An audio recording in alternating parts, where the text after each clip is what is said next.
ہمارے چھوٹے بچوں کو یہ شعر آتے ہیں اسکول میں سن لیے، لب پہ آتی ہے دعا بن کے تمنا میری. ڈاکٹر اقبال کو وہ جانتے نہیں ہوتے لیکن اشعار سنتے ہیں. اسی طریقے سے عرب کے لوگ حکیم لقمان کی کہاوتیں، حکیم لقمان کے واقعات وہ بچپن سے سنتے تھے. ان کے محاورے ان کو ایک ریسپیکٹیبل پرسنالٹی سمجھتے تھے، بس اس سے زیادہ کچھ نہیں تھا. نبی نہیں تھے وہ، کسی نبی کے صحابی بھی نہیں تھے وہ، کیونکہ قرآن حکیم میں جو سورہ لقمان میں ان کا ذکر آیا تو انہوں نے صرف توحید اور آخرت کا ذکر کیا، کسی نبی کی پیروی کا ذکر نہیں کیا. ورنہ یہ نبی پہ واجب ہوتا ہے کہ جب وہ دین سکھا رہا ہوتا ہے تو وقت کے پیغمبر کی پیروی کا حکم دیتا ہے. وہ ایک عام انسان تھے جو دین فطرت کے اوپر تھے، یعنی انہوں نے نیچر کو آبزرو کیا. یہ فطرت ایک توئیں والی ہوتی ہے، وہ فطرت نیچر ایک ہے تا جہاں پہ کسی پیغمبر کا پیغام نہ پہنچا ہو، لیکن فزیکل فینومینا آف نیچر، قانون قدرت کو، التذکیر بھی لا اللہ کو آبزرو کر کے ایک بندہ اللہ تک پہنچ جائے. اس طرح وہ گاڈ تک پہنچ چکے تھے. ان کی سب نصیحتیں پڑھیں. پہلی نصیحت ہی ان کی کیا ہے؟ یا بنی لا تشرک باللہ ان الشرک لظلم عظیم. اللہ نے بیسیکلی مشرکین عرب کو کہا کہ جس حکیم لقمان کو تم اتنا بڑا بزرگ سمجھتے ہو، اس کی باقی کہاوتیں تو سنی ہوئی ہیں، جو اصل اس کی بات ہے کہ اس نے کہا تھا شرک نہیں کرنا، تو تم شرک کا اڈا یہاں پہ کھولے بیٹھے ہوئے ہو کعبے میں. یہ حکیم لقمان کی تمہیں نصیحت نہیں پتا؟ جس طرح ہم ناسبیوں کہتے ہیں کہ بخاری مسلم میں رفع الیدین کی حدیثیں ہیں تو آل امیہ کے خلاف بھی ہیں، تو یہ حدیثیں نہیں ماننی تم نے. الزامی جواب، اینٹی وینم پھکی کے طور پہ. تو یہ سورہ لقمان اس لیے ان کو ایڈریس کرتی تھی. وہ بچپن سے جانتے تھے کہ حکیم لقمان بہت دانا تھا، بہت عقل مند شخص تھا. تو عقل مند شخص توحید کی دعوت دینے والا تھا، اس کی توحید کی نصیحت تو تم نے بھلا دی ہے، شرک کا اڈا بنایا ہوا ہے کعبے کو. تو اللہ تعالیٰ نے اس لیے ان کے نام پہ سورت رکھی. حبشی النسل تھے، موٹے ہونٹ. حبشی کس طرح کا ہوگا؟ یہ تو آپ کا کرائٹیریا ہے نا، خوبصورت شکل ہو، ناک باریک ہو، ہونٹ پتلے ہوں. اللہ کے نزدیک تو مسلم شریف کی حدیث ہے اللہ تمہاری شکلوں اور مال کو نہیں دیکھتا، دلوں اور اعمال کو دیکھتا ہے. تو شکلوں کو کیوں دیکھے؟ شکل بنائی کس نے؟ اللہ نے. تو اس نے شکل کو کیوں دیکھنا ہے؟ اعمال کا اختیار آپ کو دیا، اس لیے آپ کے اعمال کو دیکھتا ہے. دل میں اچھائی اور برائی کی تڑپ اور اس کو ایگزیکیوٹ کرنا، اس کا اختیار اس نے آپ کو دیا، اس لیے اس کے اوپر جج کرتا ہے. تو حکیم لقمان کے بارے میں آپ کو اسلام کی جو پہلی تفسیر ہے نا ابن جریر کی، امام طبری جنہیں کہتے ہیں، المتوفا 310 ہجری، انہوں نے تفسیر ابن جریر لکھی ہے. ابن کثیر نے المتوفا 774 ہجری، انہی سے اکثر چیزیں کاپی کی ہیں. تو آپ سورہ لقمان کے تعارف میں جائیں گے، انہوں نے حکیم لقمان کے کافی واقعات لکھے ہوئے ہیں کہ یہ کتنا دانا شخص تھا اور کس طرح یہ اصلاح کرتا تھا. ایک دفعہ ان کے آقا نے ان کو کہا، ایک بکری تھی اور کہا ذبح کر کے اس بکری کے سب سے بدترین جو پارٹس ہیں نا وہ لے آؤ. تو انہوں نے بکری ذبح کی، زبان اور دل اٹھا کے لے آئے. اب پھر ایک بکری اور مالک نے دی اور کہا اس کے سب سے بہترین پارٹس لے کے آؤ. پھر زبان اور دل اٹھا کے لے آئے. مالک نے کہا کہ یہ کیا؟ انہوں نے کہا یہ زبان اور دل اگر ٹھیک ہو جائے نا انسان کا تو اس سے بہتر اعضاء کوئی نہیں، اور اگر زبان اور دل ڈی ٹریک ہو جائیں تو ان سے برا کوئی عضو بھی نہیں ہو سکتا. یہ جناب حکیم لقمان تھے. تو اللہ تعالیٰ نے مشرکین عرب کو کہا کہ ان کی توحید کی نصیحتیں، پھر آخرت میں پیشی کی نصیحتیں. حکیم لقمان کی نصیحتوں میں میرا پورا لیکچر ہے، مسئلہ 177 آپ جا کے دیکھیں تو آپ کو پتہ چلے گا جی حکیم لقمان نے کیا کیا نصیحتیں. سورہ لقمان میں 8 نصیحتیں تھیں ان کی، 2 اللہ نے مزید ایڈ کر کے تلک عشرۃ کاملہ، اور وہ 2 نصیحتیں ماں باپ کے ساتھ اس نے سلوک کی ایڈ کی، جو حکیم لقمان نے شاید عاجزی کی وجہ سے اپنے بچے کو نہیں کی، شاید موت کا وقت تھا تو اب وہ اس کو سکپ کر گئے یا اوور لک ان سے ہوگی، تو اللہ تعالیٰ نے اسے پرفیکٹ کیا. ان نصیحتوں سے کئی آئیڈیا نہیں ہوتا کہ انہوں نے وقت کے پیغمبر کی پیروی کا کہا ہو. اس سے لگتا ہے کہ وہ ایک ایسے شخص تھے جنہوں نے فزیکل فینومینا آف نیچر کو آبزرو کر کے خدا تک پہنچ چکے ہوئے تھے کہ اس کائنات کا ایک کریٹر ہے اور Allah is the only explanation of all the physical phenomena in this world.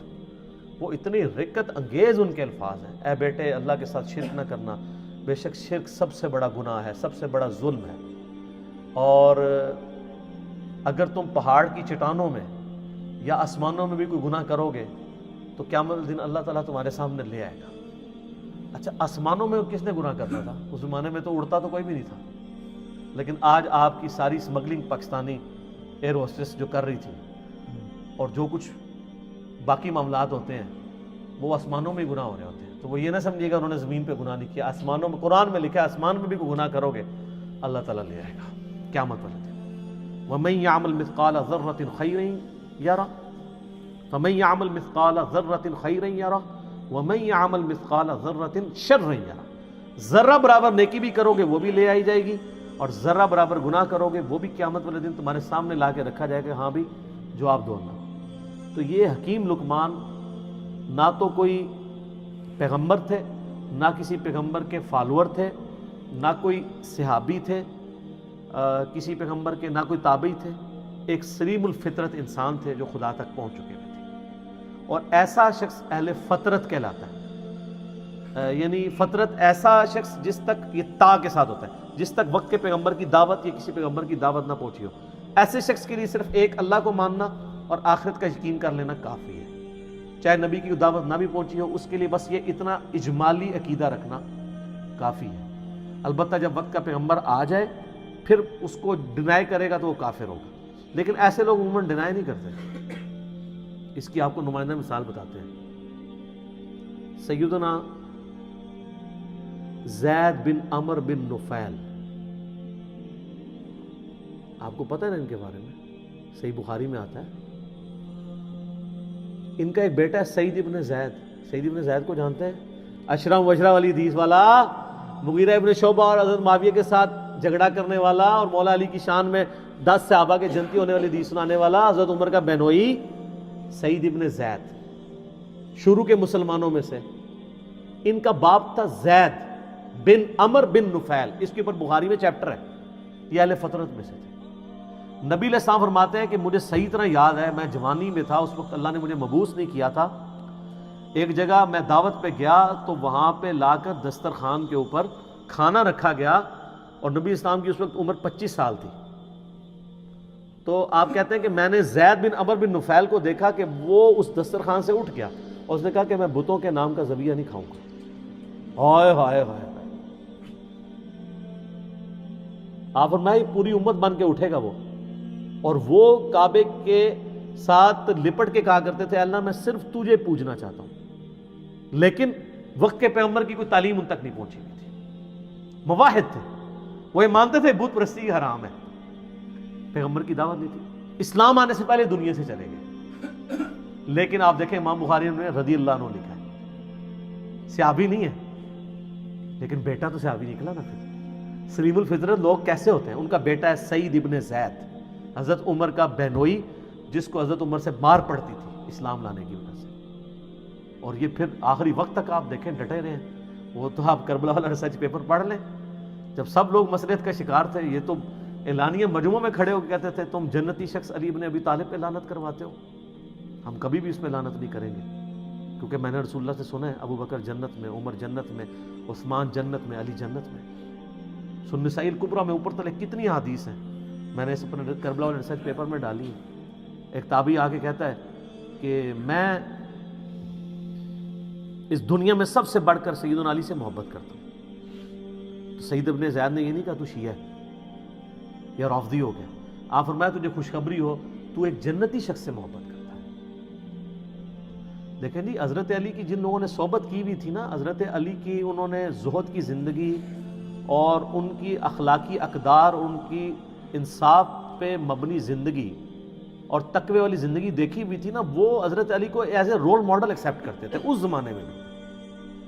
اب ایک بندہ آ کے کیٹاگوری، وہ اب صحابی یہ بھی نہیں کہہ رہا کہ سب زیادہ محبت تو رسول اللہ سے ہونی چاہیے. یقیناً نبی علیہ السلام سے بھی ان کی محبت ہوگی، ان سے بڑھ کے ہی ہوگی. انہوں نے فوراً کو کہا تمہیں خوشخبری ہو، تم ایک جنتی شخص پہ سے محبت کرتے ہو. پھر سنن نسائی الکبریٰ میں ہی موجود ہے. ایک شخص آ کے جو ہے وہ اس طرح آ کے شکایت کرتا ہے کہ جی یہ لوگ حضرت علی پہ سب و شتم کرواتے ہیں. تو سعید ابن زید کہتے ہیں کہ یہ ہمیں کہتے ہیں ہم اپنے بھائیوں پہ لعنت کریں، لیکن ہم اپنے بھائیوں پہ کبھی بھی لعنت نہیں کریں گے، کیونکہ میں نے رسول اللہ صلی اللہ علیہ وسلم سے 10 بندوں کے بارے میں سنا ہے کہ وہ جنت میں، اور اس میں 10ویں وہ خود تھے. عشرہ مبشرہ میں ہے زید بن عمر بن نفیل کا بچہ سعید ابن زید. تو 9 کے نام بتا کے چپ کر جایا کرتے تھے.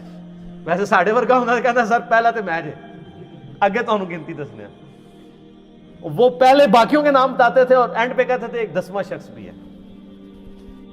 تو لوگ کہتے تھے وہ کون ہے؟ تو کہتے تھے اگر تم ضروری سمجھتے تو میں بتا دیتا ہوں وہ میں ہوں. یہ تھی عاجزی. تو ان کے والد زید بن عمر بن نفیل وہ بھی اہل فطرت میں سے تھے، جسٹ لائک سیدنا لقمان رضی اللہ تعالی عنہ ورحمہ اللہ تعالی وعلیہ السلام.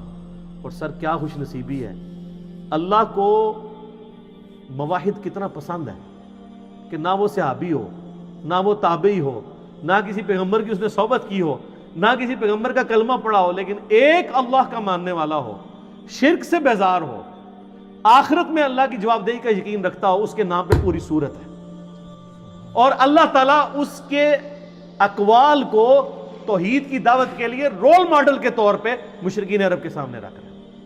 آپ ذرا دیکھیں کہ حضرت لقمان، سر اس سے یہ پتہ چلا، لوگ کہتے ہیں نہیں ساری دنیا برباد ہوگی، وہ دنیا تو برباد ہونی ہے، غریباں دی اور ہونی ہے. آخرت آپ اپنی دنیا میں بڑے سے بڑے امیر آدمی سے بھی اچھی کر سکتے ہیں، وہ آپ کے اپنے اختیار میں. لقمان نے کر کے بتائیے نا. نہ نبی ہے نہ کوئی صحابی ہے. اگر نبی ہوتے تو کہتے میری پیروی کرنا، نبی تو کہہ کے جاتا ہے. نبی علیہ السلام نے ہمیشہ اپنی پیروی کا حکم نہیں دیا. تو اگر آپ نبی بھی نہیں، صحابی بھی نہیں، تابعی بھی نہیں، ایک عام اہل فطرت میں صرف اللہ کو ماننے والے ہیں، تو اللہ کو اتنے پیارے ہیں کہ آپ کے نام پہ سورج